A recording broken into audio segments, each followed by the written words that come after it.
मुझे पूर्ण विश्वास था कि आप ही हैं प्रभु। तुम्हारे प्रेम ने मुझे पहचान ही लिया मीरा।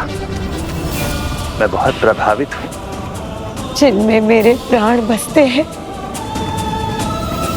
उन्हें मैं कैसे नहीं पहचानती प्रभु। वो गाड़ीवान, द्वारकाधीश मंदिर में वो स्त्री और साधु महाराज, तीनों आप ही थे। सत्य, वो तीनों मैं ही था। किंतु अब मेरे जाने का समय आ चुका है। नहीं प्रभु, ऐसा मत कहिए। मर्यादाओं का पालन यदि हम नहीं करेंगे तो संसार को क्या संदेश मिलेगा।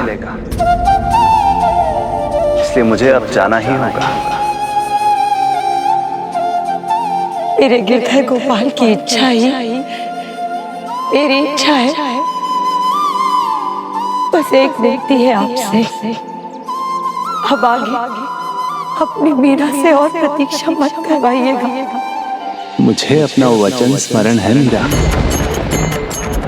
जब संसार तुम्हें मुझसे दूर करने का प्रयास करेगा तब मैं स्वयं आऊंगा और तुम्हें सदा के लिए अपने साथ ले जाऊंगा।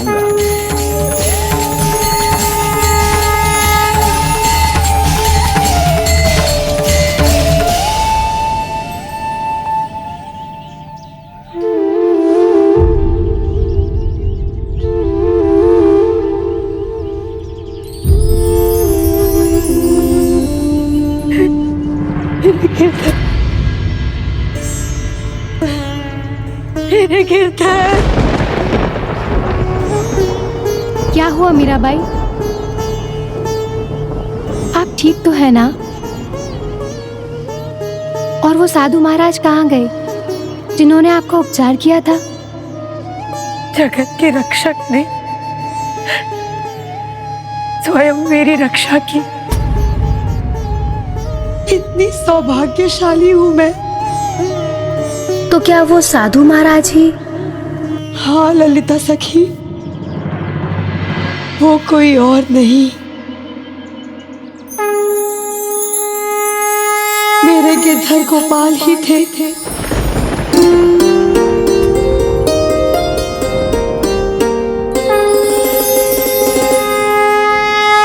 मुझे क्षमा करना प्रभु, मुझसे बहुत बड़ी भूल हो गई। यह आप ही का चमत्कार है कि मीराबाई ठीक हो गई।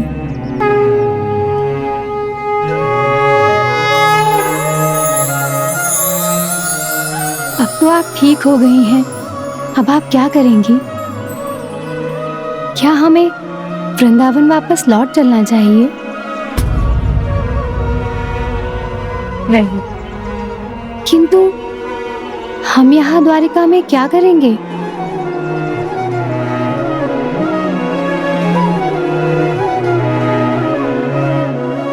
वही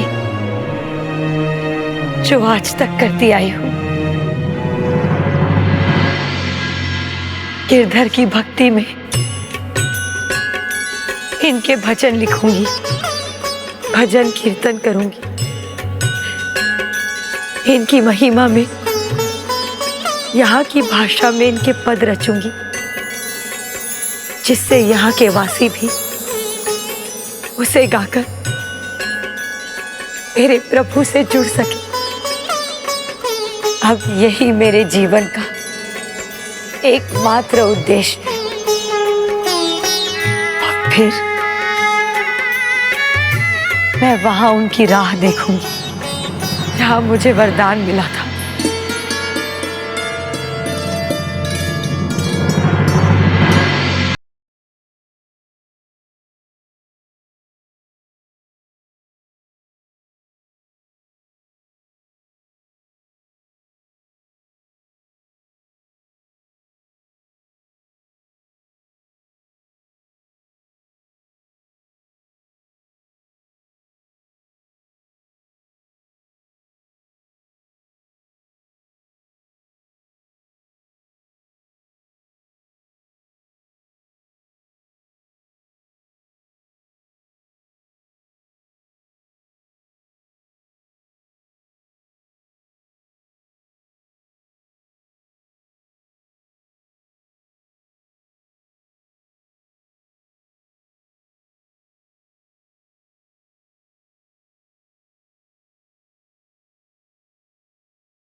हुआ मीराबाई?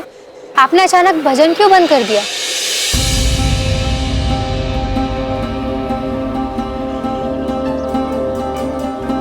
ये दोनों मुझे जाने पहचाने से लगते हैं,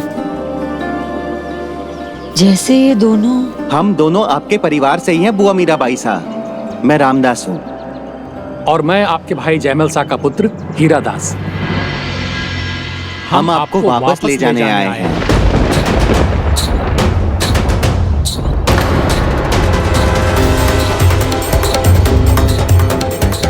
जब मीराबाई के सागर तट पर रहने का समाचार उनके परिवार तक पहुंचा, तो उन्होंने निर्णय लिया कि अब वो मीरा पर ऐसा दबाव डालेंगे कि वो वहां से लौटने के लिए विवश हो जाएं।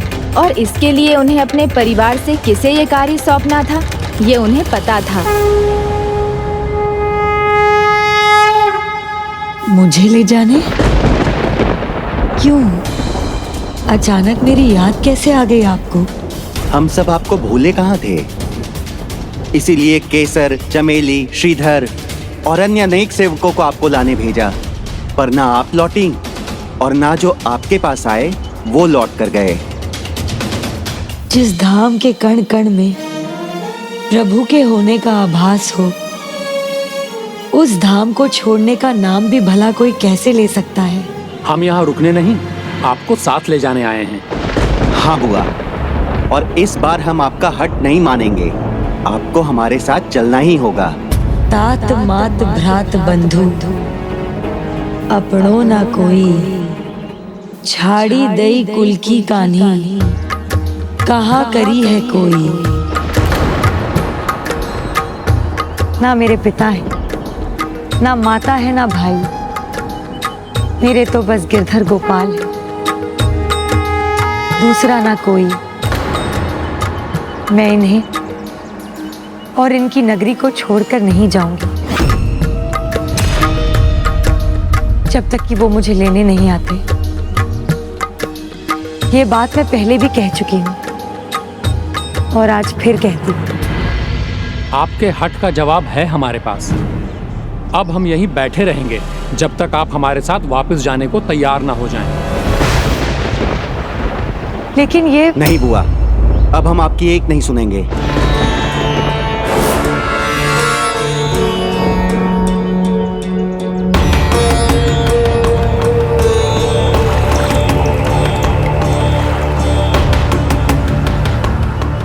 हम दोनों इस जल को साक्षी मानकर ये प्रण लेते हैं कि हम तब तक भूखे प्यासे बैठे रहेंगे जब तक आप हमारे साथ वापस नहीं जाएंगे। फिर भले ही हमारे प्राण क्यों न चले जाएं, हमें परवाह नहीं।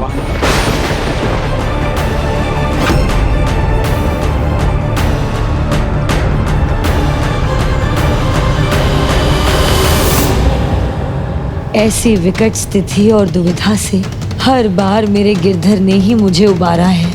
इस बार भी आप ही कोई मार्ग सुझाइए प्रभु।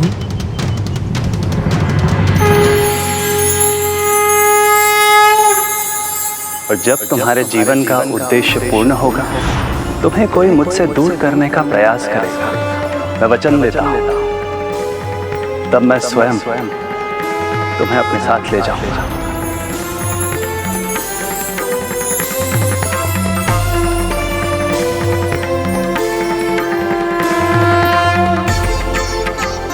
तुम दोनों को अन्न जल त्यागने की कोई आवश्यकता नहीं है। मैं तुम्हारे साथ चलने के लिए तैयार हूँ।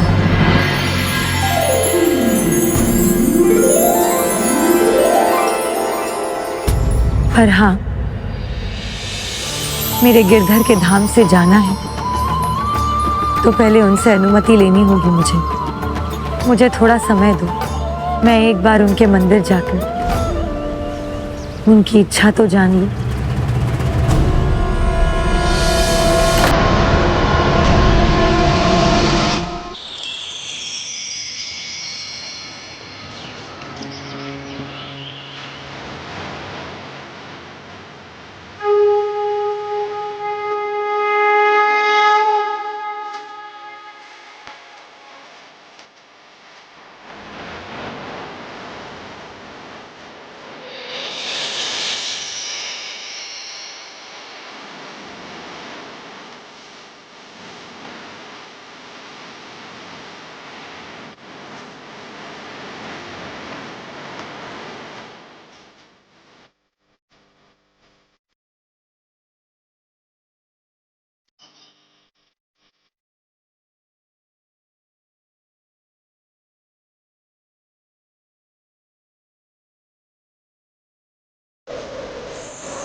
क्या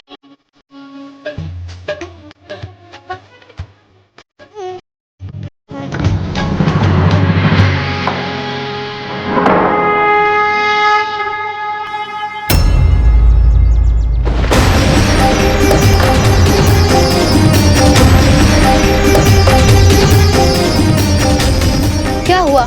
मीराबाई का भजन अचानक रुक क्यों गया? हमें अंदर चलकर देखना चाहिए।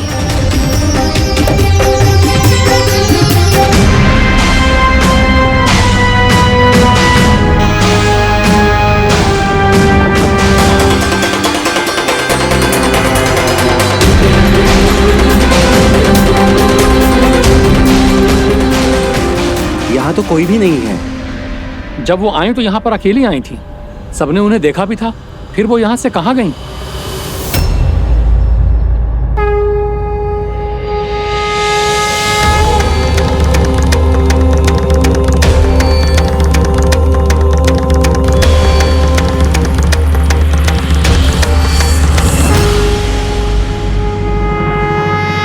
लगता है मीराबाई के गिरधर गोपाल उन्हें अपने साथ ही ले गए।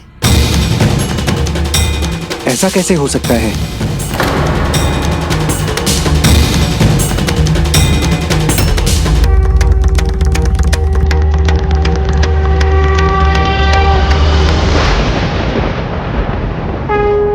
बोलो गिरधर भक्त मीराबाई की, गिरधर भक्त मीराबाई की।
मीरा, देखो तुम्हारे गिरधर गोपाल ने तुम्हें बुलाकर अपना वचन पूर्ण किया।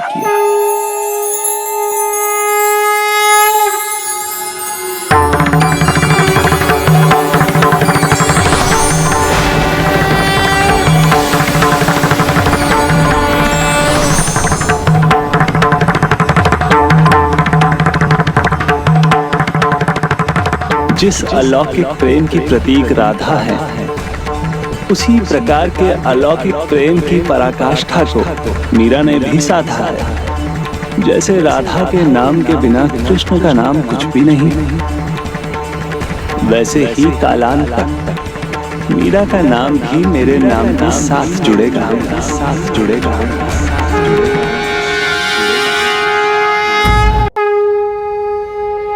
मीराबाई की अटूट भक्ति और प्रभु के साथ उनके अलौकिक नाते का ही ये परिणाम था कि प्रभु ने उन्हें अपने में समाहित कर एक ही कार कर लिया। हाँ गजानन, प्रभु भजन में ही उनकी आत्मा बसती थी और वही आत्मा प्रभु की ही हो गई।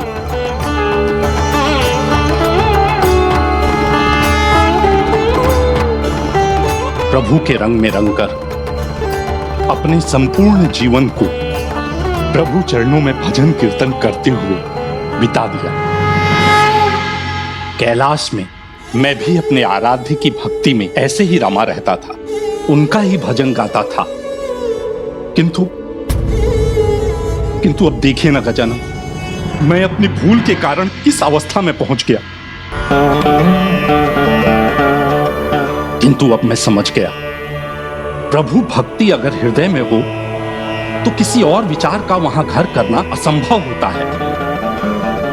यही है भक्ति का वास्तविक अर्थ, उसका वास्तविक मर्म। मैं भी अपने महादेव से ऐसा ही नाता रखना चाहता हूं। मेरे पास भी अगर एक तारा होता गजानन, तो मैं भी उनका नाम लेकर पग में घुंघरू बांधकर मीरा की भांति उनका भजन गाता, उनकी धुन में मगन होकर नाचता।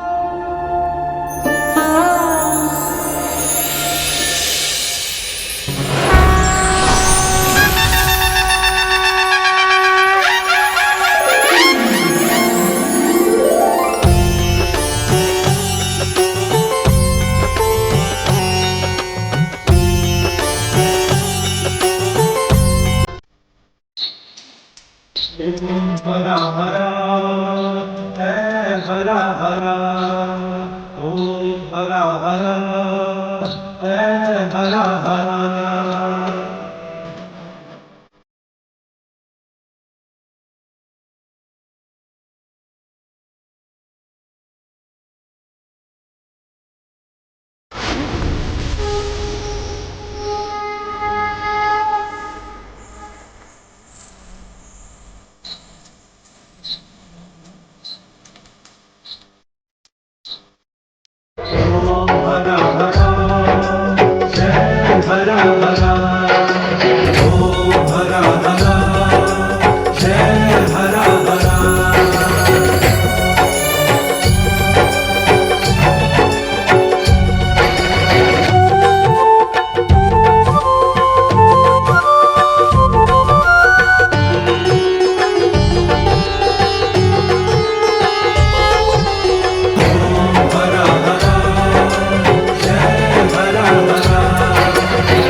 गणपति बप्पा, गणपति बप्पा।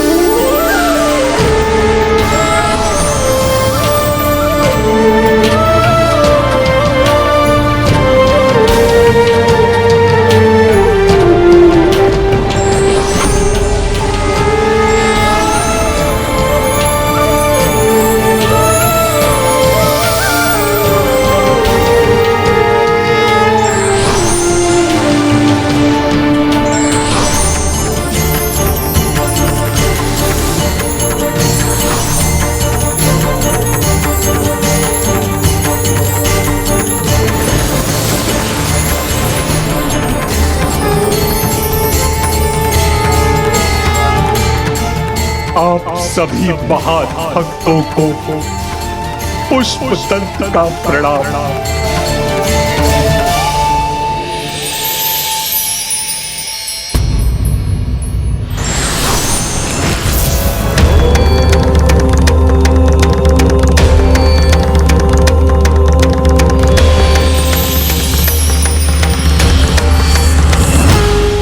मैं आज कैलाश में होता और श्राप से ग्रसित नहीं होता तो प्रभु के सामने ये भजन गाता। पुष्पदंत जी, आपकी मनोकामना तो पूर्ण हो गई। आप शाप से मुक्त हैं। आपने ध्यान नहीं दिया, पर आप तो अपने मूल स्वरूप में आ चुके हैं।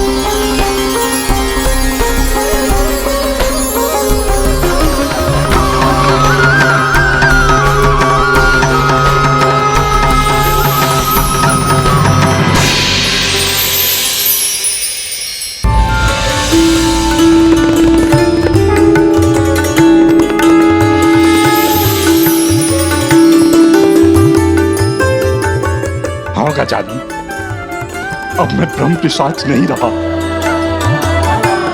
अद्भुत हैं भगवान और उनके भक्त, जिनकी कथा मात्र सुनने से मैं पिशाच योनि से मुक्त हो गया। मुझे क्षमा कर दिया भगवान शिव ने।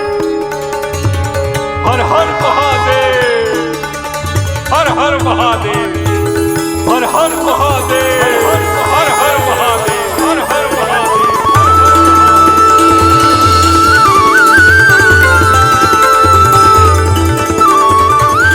प्रिय, तुम्हारे ही कारण गजानन ने मुझ पर यह कृपा की।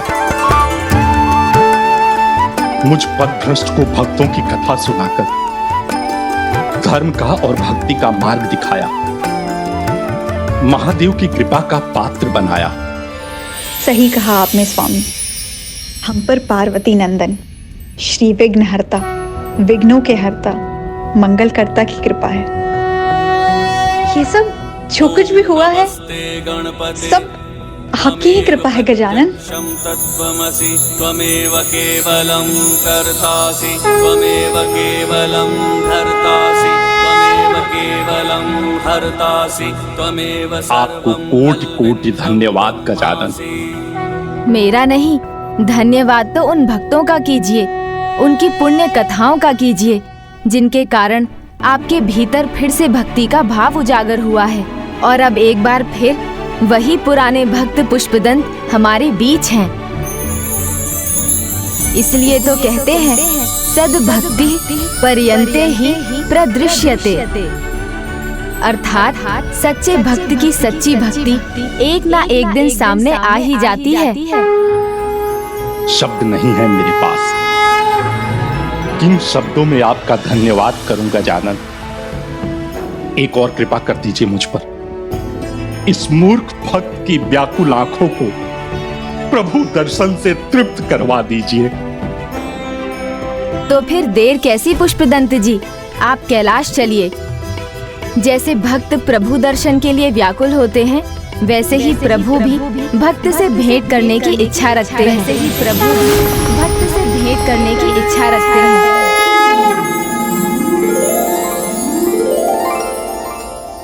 प्रभु, जितने व्याकुल आप सभी हैं, उससे कहीं अधिक व्याकुल तो मैं हूँ। अब और अकेला नहीं रहा जाएगा मुझसे, इसलिए आप मेरे साथ लौट चलिए। इसी बहाने माता के हाथ के लड्डू तो मिलेंगे। हाँ मूषक जी, माँ के हाथ के लड्डुओं के लिए तो मैं भी तरस रहा हूँ। माँ के हाथ के लड्डुओं के लिए तो मैं भी तरस रहा हूँ।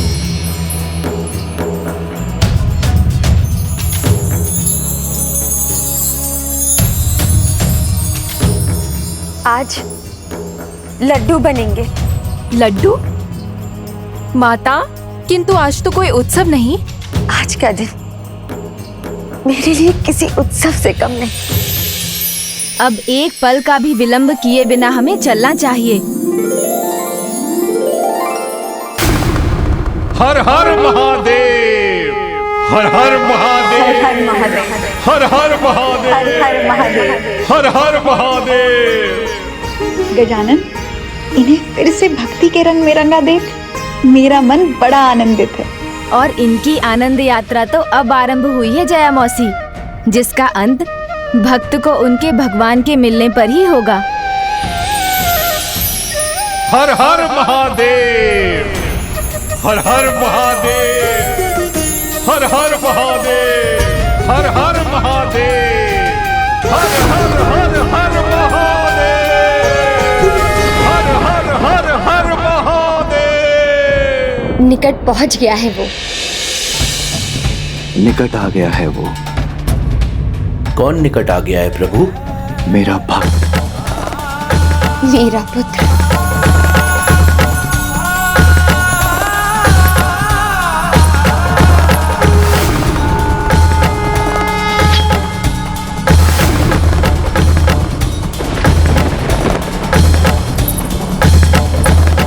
अरे माता पार्वती और महादेव इतनी तीव्र गति से जा रहे हैं, आश्चर्य है। इसमें आश्चर्य की क्या बात है तोतला जी?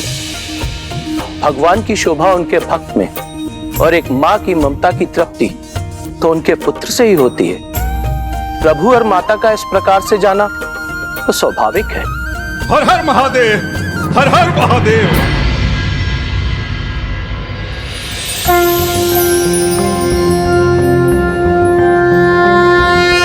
ओम नमस्ते देवेशाय सुरासुर नमस्कृताय भूत भव्य महादेवाय हरित पिंगल लोचनाय बलाय बुद्धिरूपिणे वैयाघ्रव संचदायारणयाय ओम नमो नमः। मेरे प्रभु महादेव मुझसे मिलने, मेरा स्वागत करने स्वयं चले आ रहे, परंतु क्यों?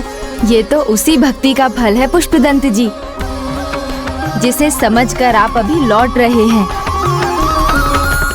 और देखिए, दूसरी ओर है माता की ममता।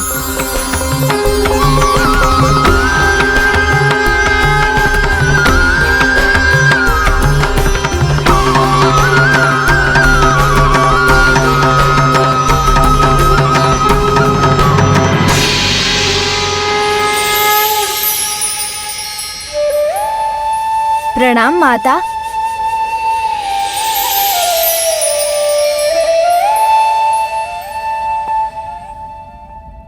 उठो पुष्पदंत।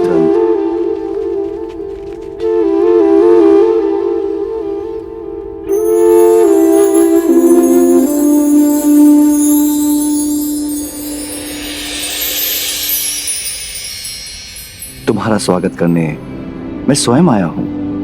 तुम्हारा स्थान यहाँ नहीं, मेरे हृदय में है। प्रभु आप दया निधान हैं, कृपालु हैं मुझ पापी के लिए, जिसने आपके विश्वास को भंग करने का पाप किया, उसे आप स्वयं लेने आए हैं। आपका श्राप मेरे लिए वरदान बन गया प्रभु, तभी तो मैं इतने सारे भक्तों का परिचय पा सका, उनकी भक्ति के तत्वों को समझ सका। कर्म का फल अवश्य मिलता है, यही न्याय भी है और धर्म भी, जिसका पालन हम त्रिदेव भी करते हैं। एक भूल के कारण शाप मिला तो भक्त कथा सुनने का फल यह है कि मैं स्वयं तुम्हारे सामने खड़ा हूं। तुमने पिशाच होते हुए भी अपनी प्रवृत्ति के विपरीत जाकर भक्तों की कथाएं सुनी।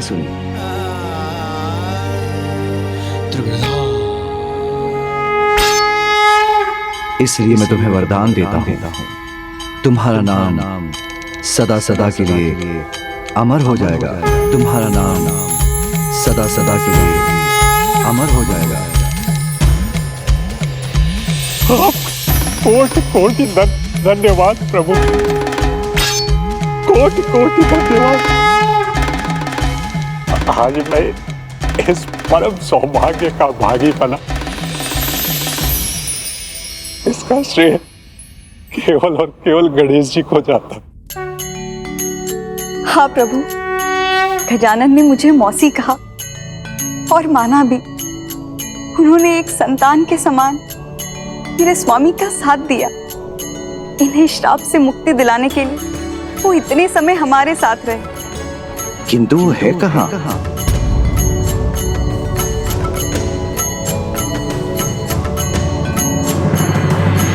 शायद उन्हें भूत लगी हो तो भोजन तलने दे उन्हें। धोत्रा जी कह रहे हैं भूख लगी होगी तो भोजन करने चले गए।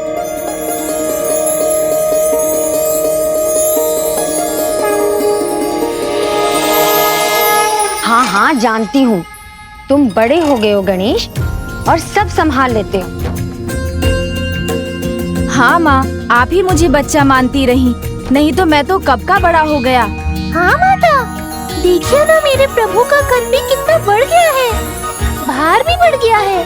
अब तो मैं इन्हें उठाता हूँ तो मेरी पीठ ही पिचक जाती है। तो तुम बड़े हो गए हो ना? हाँ माँ। इतनी बड़ी कि अपनी सारी उत्तरदायित्व समझने लगे हो? हाँ माँ। तो फिर और बड़े दायित्व के लिए भी तैयार हो? हाँ माँ। तब तो विवाह भी कर देना चाहिए तुम्हारा। हाँ माँ। क्या कहा आपने? विवाह? हाँ पुत्र, विवाह। तुम इतने लंबे समय के लिए अकेले कैलाश से बाहर रहते हो तो मुझे चिंता बनी रहती है। अर्धांगिनी होगी तो साथ जाएगी, तुम दोनों एक दूसरे का ध्यान रखोगे तो मेरी चिंता भी चली जाएगी। माता, प्रभु अकेले कहाँ होते हैं? ये जहाँ जाते हैं मैं इनके साथ रहता हूँ और इनका ध्यान रखता हूँ। आप व्यर्थ ही चिंता कर रही हैं। हाँ मूषक जी, आप गणेश के साथ होते हैं, किंतु धर्म पत्नी का साथ होना बिल्कुल अलग बात है। किंतु माँ, मेरा विवाह क्यों करना चाहती हैं आप? मैं तो अभी छोटा ही हूँ ना, बच्चा हूँ, नन्हा सा। हाँ माता, प्रभु तो बच्चे हैं, छोटे से नन्हे से। अच्छा, अभी तो कुछ और ही राग अलाप रहे थे कि गणेश बड़ा हो गया है।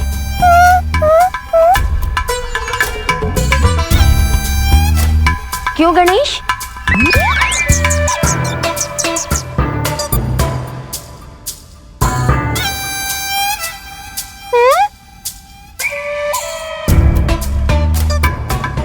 किंतु माँ, मुझसे कौन विवाह करेगा? इतनी लंबी सूंड है, इतने बड़े बड़े कान हैं, 2 दांत हैं और उनमें से एक दांत तो टूटा हुआ है। किंतु पुत्र, तुम तो सबसे अलग हो, सबसे विशेष। तुम जैसे हो वैसे ही बहुत सुंदर हो पुत्र। और रही बात विवाह की, तो वो बात तो हो चुकी है। क्या? कब? कहाँ? किसके साथ? देव शिल्पी विश्वकर्मा जी से इसके बारे में चर्चा हो चुकी है। वो शीघ्र ही अपनी दोनों पुत्रियों के साथ तुम्हें भेंट करने आते ही होंगे पुत्र।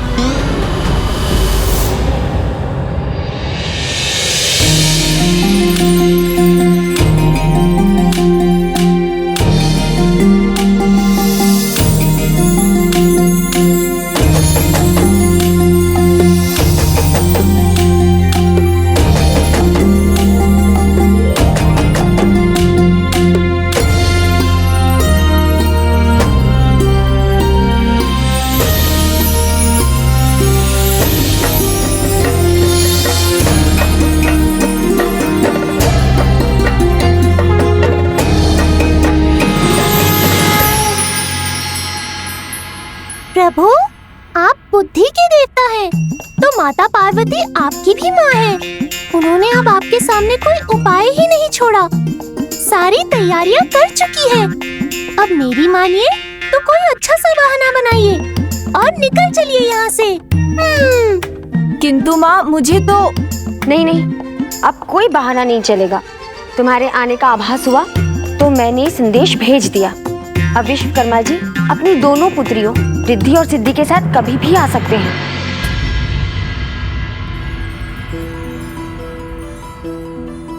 पुत्रियों, तुम दोनों अभी तक तैयार नहीं हुई? सिद्धि को अपना कार्य सिद्ध करने में देरी नहीं होती पिताश्री। देखिए, मैं तैयार हूँ। देर तो रिद्धि से हो रही है।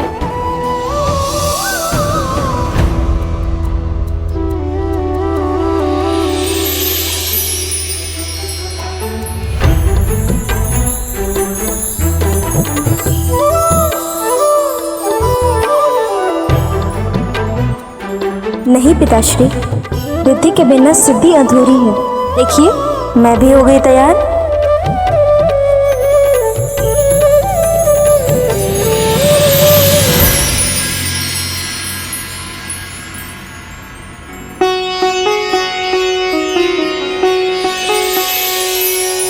जय गणेश जय गणेश जय गणेश देवा, रिद्धि सिद्धि स्वामी सिद्धि विनायक देवा। जय गणेश जय गणेश जय गणेश देवा, रिद्धि सिद्धि स्वामी सिद्धि विनायक देवा।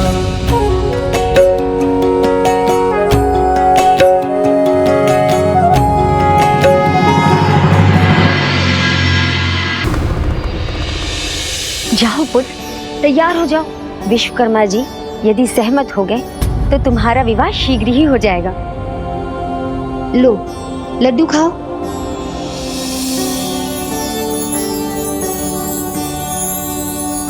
मैं भी जाती हूँ। तैयार होकर मुझे उनके स्वागत की तैयारी करनी है।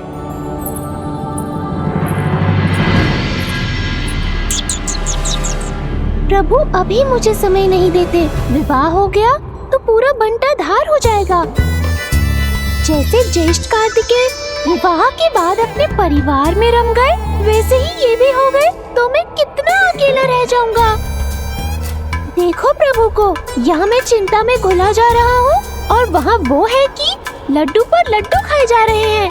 प्रभु, संकट ही नहीं, महासंकट की छाया है आपके सर पर, और आप है कि लड्डू के लालच में सब भूले जा रहे हैं। तो क्या करूं मूषक जी, मुझे अपनी इच्छा से लड्डू खाने की भी छूट नहीं है क्या? समस्या की गंभीरता को समझिए प्रभु। विवाह हो गया ना तो अपने मन से कुछ भी करने की छूट नहीं रहेगी।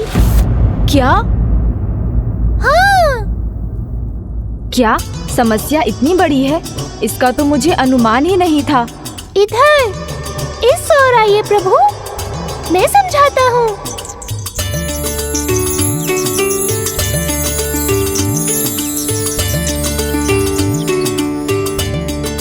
नहीं नहीं मूषक जी, विवाह समस्या या विपदा कैसे हो सकती है? माँ मुझे किसी संकट में कैसे डाल सकती हैं भला? प्रभु प्रभु प्रभु, कैसे समझाऊं आपको? जो भूत भविष्य सब देख लेते हैं, वो इस बात को क्यों नहीं समझ पा रहे हैं कि विवाह के बंधन में उलझेंगे तो बस उसी में उलझकर रह जाएंगे। सारी स्वतंत्रता मिट जाएगी। आप स्वयं ही सोचिए प्रभु, भ्राता कार्तिकेय के विवाह के पश्चात आप उनसे कितनी बार मिले हैं? पहले वो आप सबके साथ कितना समय बिताते थे, परंतु जब से उनकी शादी हुई है तब से सब बदल गया। मूषक जी, आप तो ऐसे रो रहे हैं जैसे विवाह एक दुर्घटना है, पर माँ का तो कहना है कि विवाह एक शुभ घटना है जो समय आने पर सबके जीवन में आती है। जीवन में सुखद और सुंदर यात्रा का आरंभ है विवाह। आपको स्मरण नहीं है क्या? मैंने कितने प्रयास किए थे, तब जाकर विवाह को लेकर भैया कार्तिकेय के सभी संशय मिटे थे और वो विवाह के लिए तैयार हुए थे। उनकी बात और थी, आपकी बात और है। उनके जीवन को स्थिरता की आवश्यकता थी, पर आप पर तो पहले से ही इतने सारे उत्तरदायित्व हैं। संसार में कहीं भी कभी भी कोई विपदा छाती है तो सभी आपको ही याद करते हैं। फिर आप दुखियों के कष्ट मिटाने जाएंगे या विवाह बंधन में बंध कर बैठे रहने पर विवश हो जाएंगे? जैसे यहाँ प्रभु महादेव है और वहाँ दक्षिण में भैया कार्तिकेय। आपकी बात मानता हूँ, विवाह सुखद भी है, सुंदर भी, पर अभी आपके लिए उसका उचित समय नहीं आया है प्रभु। अभी अभी तो आपने यौवन के प्रथम चरण में प्रवेश किया है। ये तो सोचने वाली बात है मूषक जी। तो क्या मैं एक बार विवाह के बंधन में बंध गया फिर मैं जगत कल्याण के कार्य नहीं कर पाऊंगा? परंतु भ्राता कार्तिकेय तो... भ्राता कार्तिकेय की बात अलग है प्रभु, वो आपसे बहुत बड़े हैं। जबकि आप अभी इतने छोटे हैं, फिर पत्नी की जिम्मेदारी को कैसे निभा पाएंगे? आप उचित कह रहे हैं मूषक जी, परंतु विवाह कोई बुरी घटना नहीं है। किंतु मैं इस उत्तरदायित्व के लिए अभी तैयार नहीं हूँ। तो फिर ये विवाह रुकवा दे? किंतु माँ ने ठान ली है, तो उन्हें रोकने का भी तो कोई उपाय होना चाहिए। उपाय की चिंता छोड़िए प्रभु, वो मैं सोच चुका हूँ। सब कुछ आपसे ही सीखा है प्रभु। समाधान पहले सोचता हूँ, समस्या बाद में बताता हूँ। अच्छा, तो बताइए क्या है योजना? ध्यान से सोचने पर जटिल से जटिल प्रश्नों के उत्तर भी प्रश्नों में ही छिपे मिल जाते हैं। मूषक जी, नहीं बताना है तो मत बताइए। ऐसे पहेलियाँ बुझाने का कोई लाभ नहीं। ओहो प्रभु, थोड़ा तो धैर्य रखिए। अच्छा ये बताइए, माता ने क्या कहा था? विश्वकर्मा जी आएंगे, उनकी सहमति होगी तब होगा विवाह। और यदि वो सहमत नहीं हुए तो? क्यों नहीं होंगे सहमत? मैं क्या इतना बुरा हूँ? नहीं नहीं प्रभु, मैं ये कहाँ कह रहा हूँ, बस आपको योजना बता रहा हूँ। कुछ ऐसा करना होगा जिससे विश्वकर्मा जी आपको देखें और मना कर दें। बस यही एक उपाय है, विवाह टालने का और अपनी स्वतंत्रता बनाए रखने का। पर ये कैसे होगा मूषक जी? मैं प्रथम पूज्य देवता हूँ। सभी देवता मेरे नाम भर से सहमत हो जाएंगे, कोई मना नहीं करेगा। वो आप अपने इस सेवक पर छोड़ दीजिए। योजना का प्रथम चरण है उन्हें मार्ग में ही रोक देना।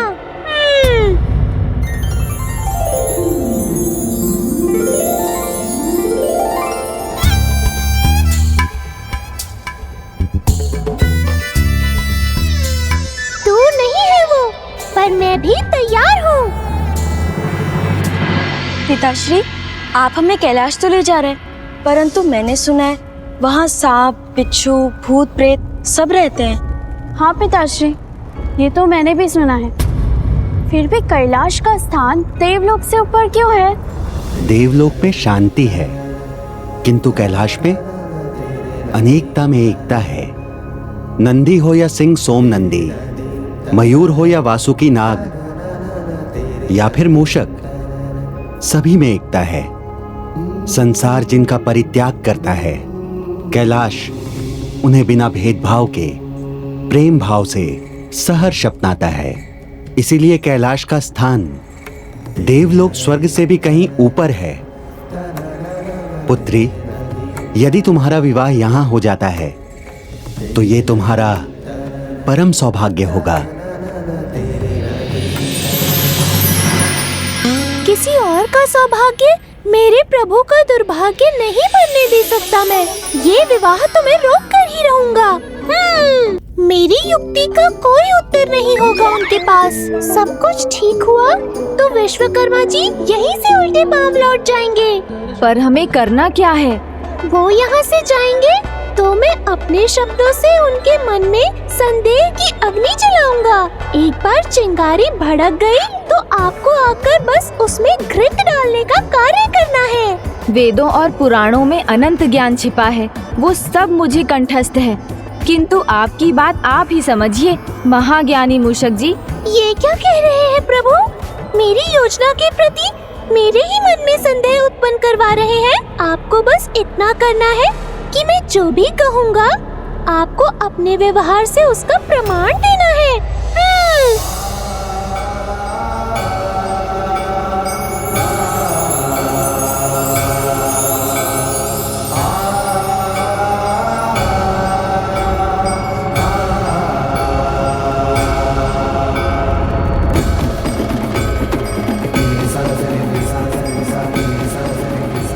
कहाँ खो गए प्रभु?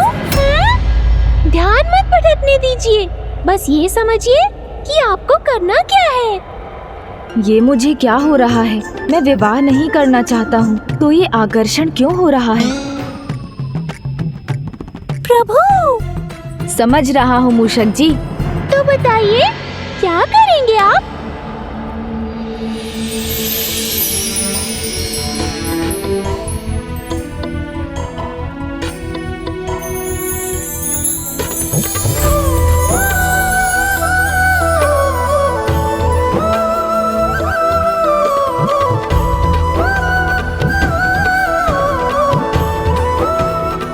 शांत क्यों हो मुझे कि नहीं? आपका ध्यान कहाँ है प्रभु? नहीं नहीं, विवाह के प्रति ये आकर्षण ठीक नहीं। मुझे तो बस मूषक जी की योजना में रुचि रखनी चाहिए। वो यहाँ पहुँच गए मूषक जी। बस तो अब योजना पर अमल करना है। जो मैं कहता जाऊँ वो आप प्रमाणित करते जाइएगा।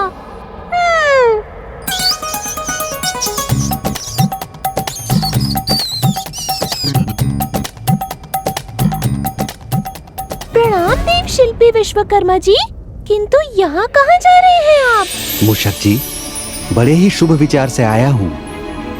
आपके प्रभु श्री गणेश जी के लिए विवाह का प्रस्ताव लेकर जा रहा हूँ।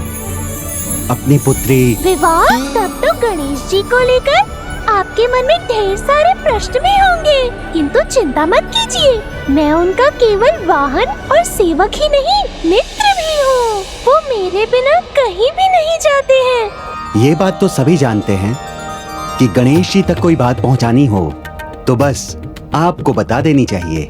आप ही तो उनके सबसे अधिक निकट हैं। हाँ हाँ, आत्मा का संबंध है हमारा। उन्हें लेकर मैं आपके सभी प्रश्नों के उत्तर दे सकता हूँ।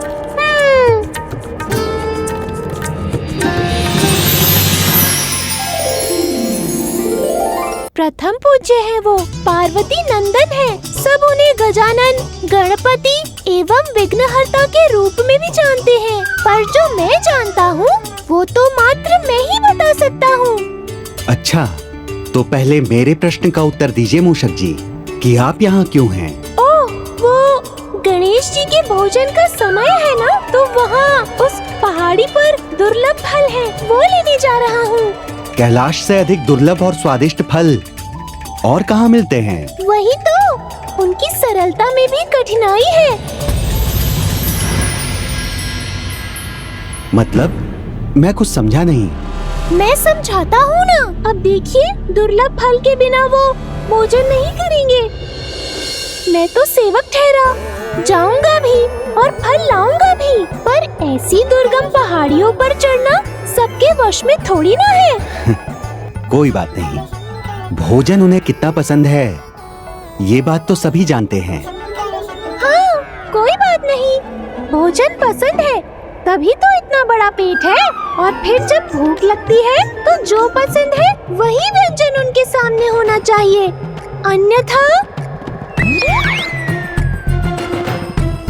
अच्छा, इतने हठी हैं वो? नहीं नहीं, हठी कहाँ कहा मैंने, वो माता पार्वती के लाडले हैं ना। उनके मुंह पर कोई भी बात आए उसके पहले ही माता उनकी मांग को पूरी कर देती है। अब मान लीजिए उनका बड़ा लड्डू खाने का मन है और कोई छोटा लड्डू सामने रख दे तो क्रोध तो आएगा ही ना। क्रोधी भी है? नहीं नहीं, ऐसा नहीं है, किंतु है तो महादेव के पुत्र ही ना। संसार जानता है महादेव भोले भंडारी हैं, तो उनका क्रोध भी संसार में किसी से नहीं छुपा। महादेव ने तो क्रोध में अपने पुत्र का ही शीश काट दिया था। पुत्र में पिता की छवि होना तो स्वाभाविक है ना। मूषक जी, आप कितनी पुरानी बात कर रहे हैं? मन के पुराने घाव कभी भी हरे हो सकते हैं, और इनके घाव तो मन में ही नहीं, इनके शीश पर भी हैं। अब किसी के साथ बचपन में ही ऐसी घटना घटी हो तो वो कभी न कभी तो बावलेपन में दिखाई देगी ही ना। बावलापन? वो भी होता है उनके साथ? नहीं नहीं, बुद्धि विधाता बावले कैसे हो सकते हैं? हाँ, ये बात है, बुद्धि अधिक हो तो अपने सामने किसी को कुछ नहीं समझते, न किसी की कुछ सुनते हैं। मूषक जी मेरी बुराई कर रहे हैं या प्रशंसा, कुछ समझ नहीं आ रहा है। तो क्या वो अहंकारी भी हैं? नहीं नहीं, बिल्कुल भी नहीं। अहंकार तो उन्हें छूकर भी नहीं गया है। अब बताइए, कोई इतना गुणवान हो, उसका आकार, उसका शरीर बड़ा हो, उसके बगल से कोई निकले, भले ही वो देव शिल्पी विश्वकर्मा जी ही क्यों न हो, और वो न देखे, न अभिवादन करे, तो इसे अहंकार थोड़ी कहेंगे। अब इसका प्रमाण मैं क्या दूं आपको? प्रमाण तो आचरण से ही मिलेगा, वही तो है प्रमाण। वो तो तभी मिलेगा जब गणेश जी स्वयं यहाँ आए और आप सभी को अनदेखा कर यहाँ से निकल जाएं। जो मैं कहता जाऊँ वो आप प्रमाणित करते जाइएगा। ओह समझा, ये उनके प्रति मेरे निरादर प्रदर्शित करने का संकेत है। अब मुझे उनके सामने से ऐसे निकलना है जैसे मैंने उन्हें देखा ही नहीं।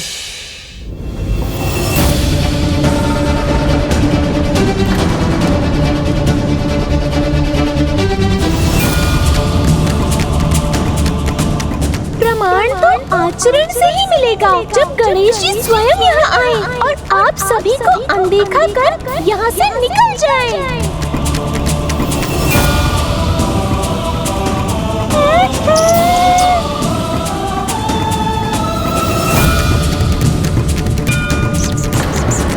ऐसे ही बढ़ते रहिए प्रभु, जाइए जाइए।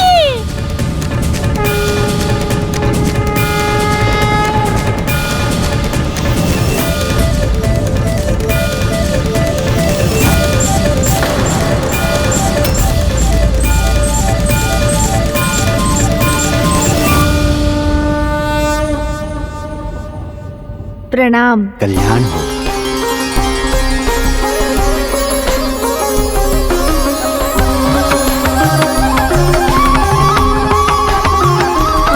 प्रभु ये छोटी सी बात नहीं रख सके, मेरी सारी योजना पर पानी फेर दिया।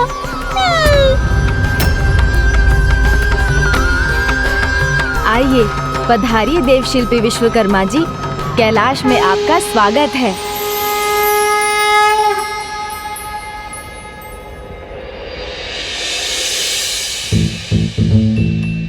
प्रभु अपनी अच्छाई का नहीं बुराई का प्रमाण देना था आपको। ध्यान रखिए, कोई भी व्यक्ति अपने स्वभाव के विपरीत व्यवहार नहीं कर सकता।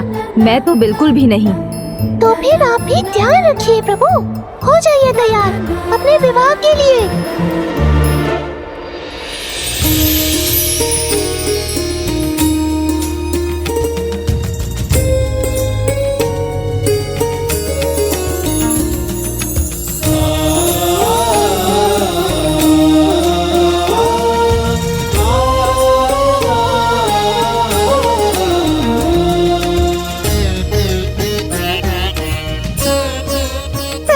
मुझे ही बावला प्रमाणित कर दिया, पर मैं इतनी जल्दी हार नहीं मानूंगा। ओहो, लगता है अब कोई नहीं बचा सकता मेरे प्रभु को।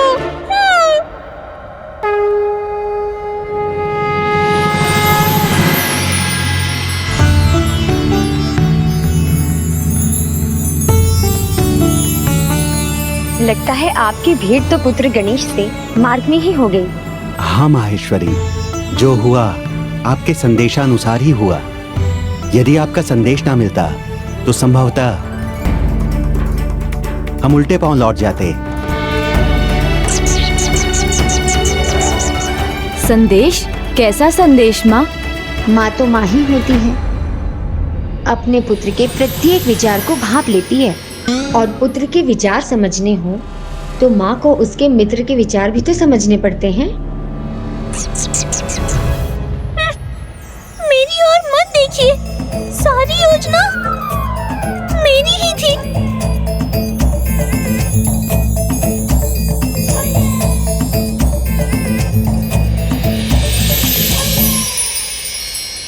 आइए भीतर पधारिए।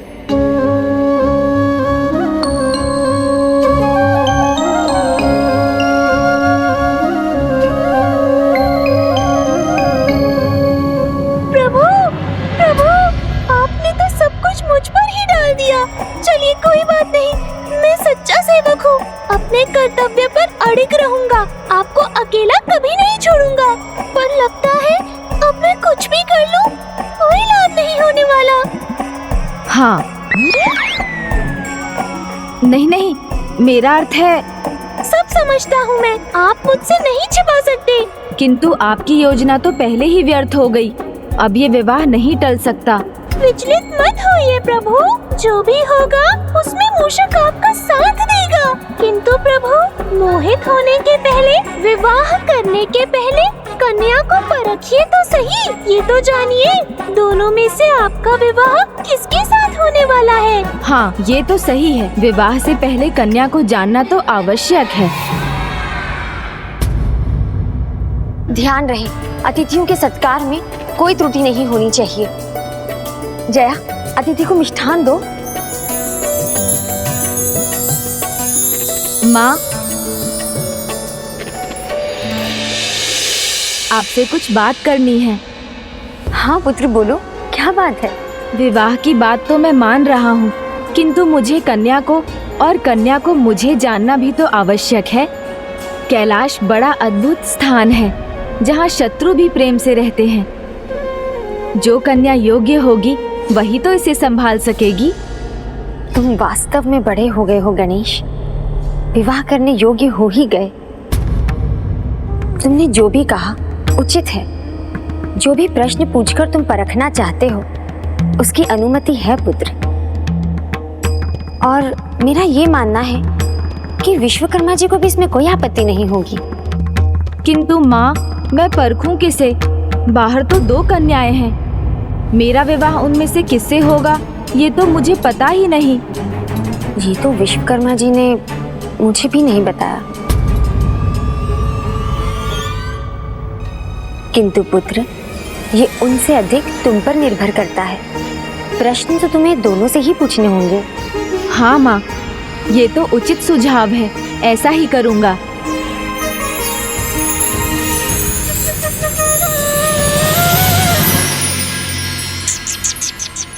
प्रभु, विवाह टालने का इससे सुनहरा अवसर नहीं मिलने वाला। आप ऐसी परीक्षा लीजिए कि दोनों ही विफल हो जाएं। फिर विवाह का संकट अपने आप टल जाएगा। हाँ, मैं ऐसी कठिन परीक्षा लूंगा जिसका उत्तर देना सरल नहीं होगा।